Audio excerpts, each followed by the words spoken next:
Hare Krishna. Om Jnanatimirandasya Jnananjana-shalakaya Chakshurunmilitam Yena Tasmai Shri Gurave Namaha. Hare Krishna. So, King Vena was killed in the previous chapter. So now we'll discuss on the appearance and coronation of King Prithvi. And Maitreya says that the great sage Maitreya continued, "My dear Vidura, thus the Brahmanas and the great sages again churned the two arms of King Vena's dead body. As a result, a male and female couple came out of his arms." So we were discussing yesterday that this is like they wanted to clone something, they want to bring out the DNA. So here, the person who is formed, he's having the connection with his father. So taking that connection, not only connection to the grandfathers, also there is connection. They wanted to protect the lineage of Dhruva Maharaj. So they understood that some very special souls will definitely come, and taking that chance, then they churned the body of Vena. So first they removed the unwanted part and then they again churned. And from here, the male and female couple came, but they are not brother and sister. The great sages are highly learned in Vedic knowledge. When they saw that the male and female born of the arms of Vena's body, they were very pleased, for they could understand that the couple was an expansion of the plenary portion of Vishnu, the Supreme Person, Supreme Lord. So the Prabhupada says the method adopted by the great sages and scholars who were learned in Vedic knowledge was perfect. They removed all the reactions of King Vena's sinful activities by seeing that King Vena first gave birth to Bahuka, described in the previous verse. And after that, King Vena's body was thus purified, a male and female came. And the great sages could understand that this was an expansion of Vishnu. This expansion, of course, was not Vishnu Tattva, but a specifically empowered expansion of Lord Vishnu. So yesterday we were discussing, just wanted to revise this one aspect. I thought it will be very important. Will not forget. So this one thing I was telling about what exactly is the difference between Judaism and Christianity and our Sanatana Dharma, we can call Hinduism. So here they were into rituals, but they forgot the God, forget the Lord. And when Jesus Christ, he came and said that, no, no, just remember the Lord, no need of any rituals. So, no rituals. So, what is the problem with this? This is very important to understand. Why? Because many people have these questions. Why many of we don't go to temple every Sunday and like Christians have a Bible with them and read and come. So this tradition is not there. Why it is not there? So this is very important to understand. So what happened is naturally the Jews, they were very initially it is like all the rules and regulations. But what happened? The rules and regulations became more prominent than the purpose of them. So that's actually what Jesus Christ he said. Array, you are covering yourself. The Lord gave the rules and regulations so that you can come to Him, remember Him. That you are so much absorbed in the rules and regulations that you are forgetting the Lord only. So we discussed the story also yesterday. The rabbis were discussing about the portable kitchen. So the point here is very important that we need to know why I am following the rules. So then Jesus, he came and he said, "Arey, these people, all these scrubs and all, it's all Pharisee. Better we just focus on uh, connecting to God. Love of God is only purpose." And so the main problem here it happened is he separated our regular life from spirituality.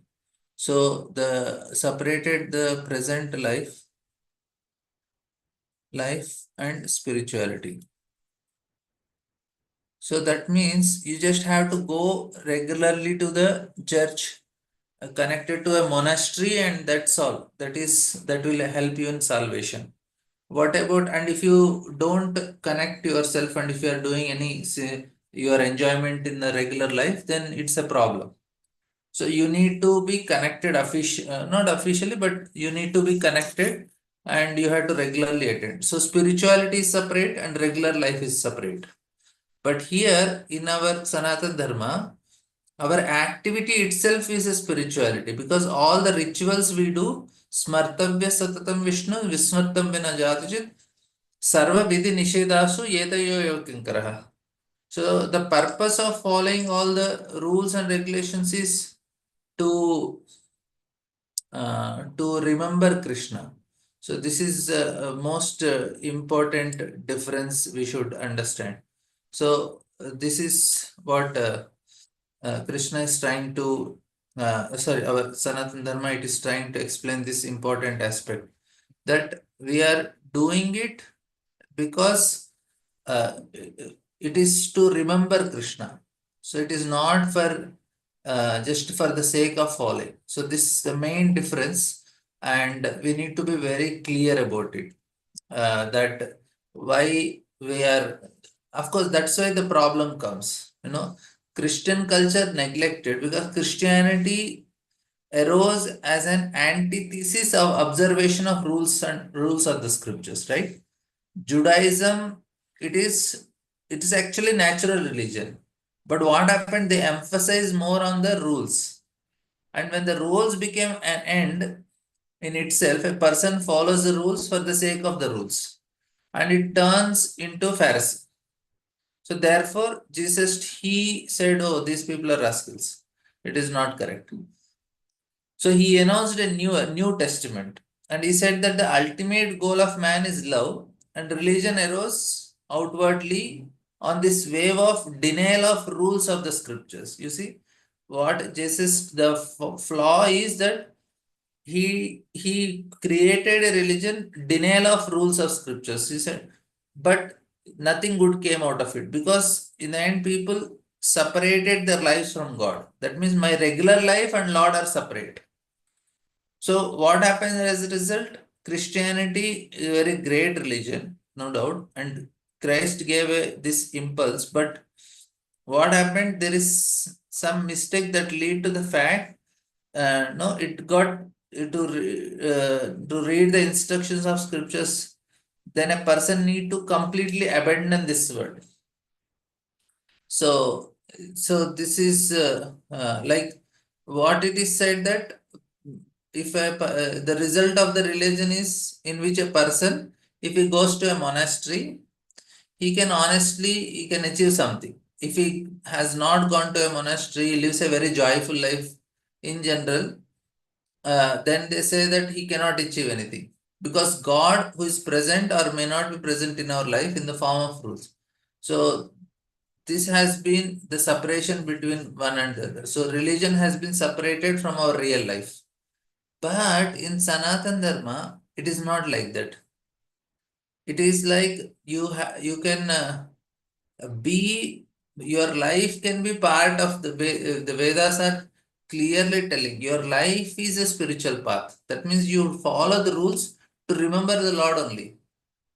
I am following the rules to remember the Lord. The rules and regulations are meant for that, not for just for the sake of rules and regulations. Or another thing is just for remembering Lord. No. That means morning I wake up, I do my cooking, I do my bathing, and I do any activity I am doing. All can be spiritual. So we have a direct connection with our activities. So this is a very important difference. So uh, and of course I like uh, of course there are some other points also which maybe eventually we'll discuss, but today we have to, we will complete little important shloka. So here uh, hope you are all, you, it is clear for you.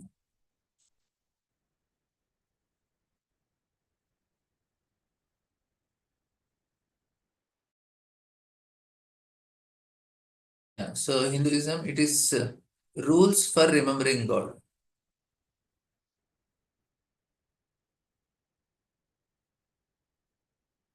So all the rituals are meant to remember the Lord. That's all.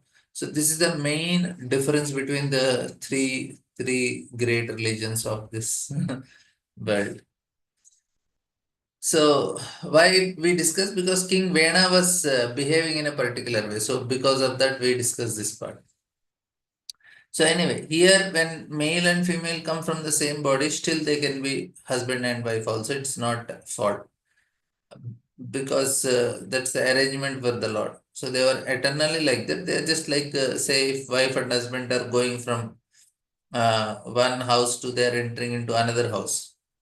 So because they came to a new house, they are coming from the they got on from the same car. So because they came from the same car, it does not mean that they are brother and sister. So similarly, Vena is just like a vehicle for wife and husband to appear. So like that. But normally, why as brother and sister? Because there is genes and other things, and the emotional understanding bonds are completely different. So we have to follow the rules like that. If you misbehave, then you will get punished by the modes of not more, the material nature. If you misbehave, the brother and sister are marrying. It's very dangerous, and it's a contamination of consciousness, and there is a punishment for it. But in this case, it's not like that. So Lord Prabhupada is mentioning the same thing. The great sage said the male is a plenary expansion of the power of Lord Vishnu, who maintains the entire universe, and the female is a plenary expansion of Goddess of Fortune, who is never separated from the Lord. The significance of Goddess of Fortunes never being separated from Lord is clearly mentioned here. People in material world are very fond of Goddess of Fortune. They want her favor in the form of riches. They should know, however, that the Goddess of Fortune is inseparable from the Lord. The materialistic should understand that the Goddess of Fortune should be worshipped along with Lord Vishnu and should not be regarded separately. Materialistics seek the favor of Goddess of Fortune, but worship Lord Vishnu and Lakshmi together to maintain material opulence. If a materialistic follows the policy of Ravana, who separates Sita from Lord Ramchandra, the path of separation will vanquish him. Those who are very rich and have taken favor of goddess of fortune in the material in the world must engage their money in the service of Lord. In this way, they can continue in their opulent position without disturbance. This is clear, right? So another mentality is Surpanaka mentality. She wanted to separate Sita from Ram. One is Ravana mentality, separating Ram from Sita. Shurpanaka mentality is opposite.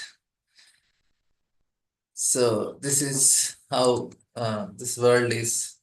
Of the two, the male will be expanded, will be able to expand his reputation throughout the world. His name will be Prithu. Indeed, he will be the first among kings. So Prabhupada is citing that in Shastra, there are different types of incarnation of Supreme Lord. In Shastra, it is said that Garuda uh, and Lord Shiva and Ananta are very powerful incarnations of the Brahman feature of the Lord. So Garuda, Lord Shiva, and Ananta, they are incarnation of Brahman feature. And similarly, Sachipati or Indra, the king of heaven, is incarnation of lusty feature of the Lord. And it's quite clear. It's Aniruddha is the incarnation of Lord's mind. Similarly, Prithu is an incarnation of ruling force of the Lord, like that. Palana Shakti. Thus, the saintly persons and great sages predicted the future activities of King Prithu, who was already explained as partial incarnation of the plenary expansion of Lord. The female had such beautiful teeth and beautiful qualities that she will actually benefit, she will actually beautify the ornament she wears. Her name will be Archi. In future, she will accept Prithu as her husband. So both came, but they are wife and husband only.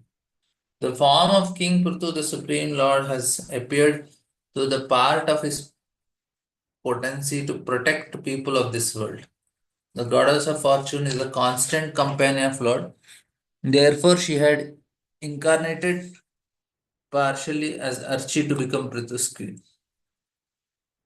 So, Bhagavad Gita says that whenever one sees an extraordinary power, he should conclude that a specific partial representation of Supreme Lord is present. There are innumerable such personalities, but all of them are direct Vishnu Tattva expansions. Many living entities are classified among Shakti Tattvas. Such incarnations empowered by specific purpose are known as Shaktavesh avatars. So Archie and King Putu, they are also Shaktavesh avatars. And Maitreya says that the great sage Maitreya continued, my dear Vidurji, at the time all the Brahmanas highly praised and glorified King Prithu, and the best singers of Gandharvaloka chanted his glories. The inhabitants of Siddhaloka showered flowers, and the beautiful women in the heavenly planet danced in ecstasy. So there is always appreciation, something good happens in the creation. So this is how they appreciate, by showering flowers, dancing and singing. And we should rejoice something good happens. And that culture is there. And like marriage happens in the family, so people dance and sing. So something good is happening, they dance and sing. And if some great personality is born, like when Vasudeva was born, there was Anukadunduvi, there were musical instruments played in the sky like that. Conch shells, bugles, drums, and kettle drums vibrate in outer spirits. Great sages, forefathers, and personalities from the heavenly planets all came to Earth from various planetary systems. So immediately when Prithu was born, all of them they immediately appeared there. And Lord Brahma, the master of the entire universe, arrived there, accompanied by all demigods and their chiefs. Seeing the lines of Lord Vishnu's palm and King Prithu's right hand and impressions of lotus flower on the sole of his feet, Lord Brahma could understand King Prithu was a partial representation of Supreme Lord, one whose palm bears the sign of disc, as well as other such lines, should be considered a partial representation or incarnation of Supreme Lord. So Brahma knows that he is, but he came to verify again whether he is the same person or not. So that's the reason. Otherwise, why he will come? Many people are born. Brahma would not have come to see everybody, check whether he is Supreme Lord or not. But Brahma Lord, this person must be Supreme Lord. So again, he came and verified. There is a system by which one can detect an incarnation of Supreme Lord. Nowadays, it had become a cheap fashion to accept any rascal uh, as the incarnation of Lord. But for this incident, we can see that Lord Brahma personally examined the hands and feet of King Prithu for specific signs.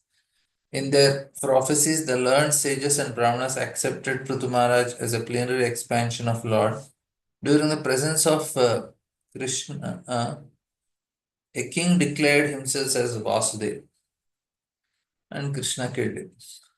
Before accepting someone as incarnation of God, one should verify his identity according to the symptoms mentioned in the Vedas.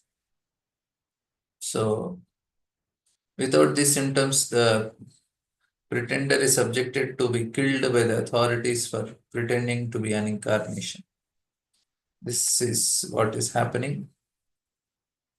And the learned Brahmanas who were very attached to Vedic ritualistic ceremonies, then arranged a king's coronation. People from all directions collected all the different paraphernalia for the ceremony. Thus everything was complete. So this is how they did it, and all the rivers, seas, hills, mountains, serpents, cows, birds, animals, heavenly planets, the earthly planets, all other living entities collected various presentations according to their ability to offer the king.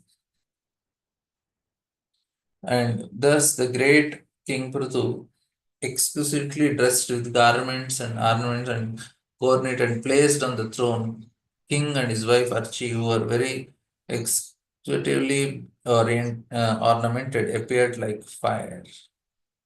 So now king is complete it.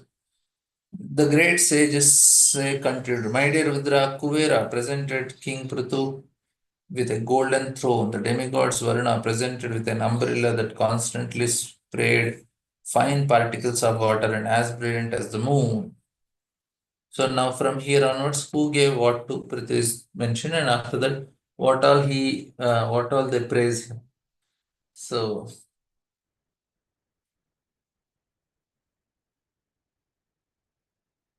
we'll any questions, comments? Okay. Actually, the topic which Prabhuji was discussed is very important. I thought of I'll also add some points to it, but it became too late. Maybe tomorrow I'll add to it. I also have some things to share. Okay, thank you all very much. We'll meet tomorrow. I thought we'll complete this chapter. The time was less, so tomorrow hopefully we'll be able to complete this chapter. Thank you very much. Hare Krishna. Tudantara Srimad Bhagavatam ki jai. Srila Prabhupada ki jai.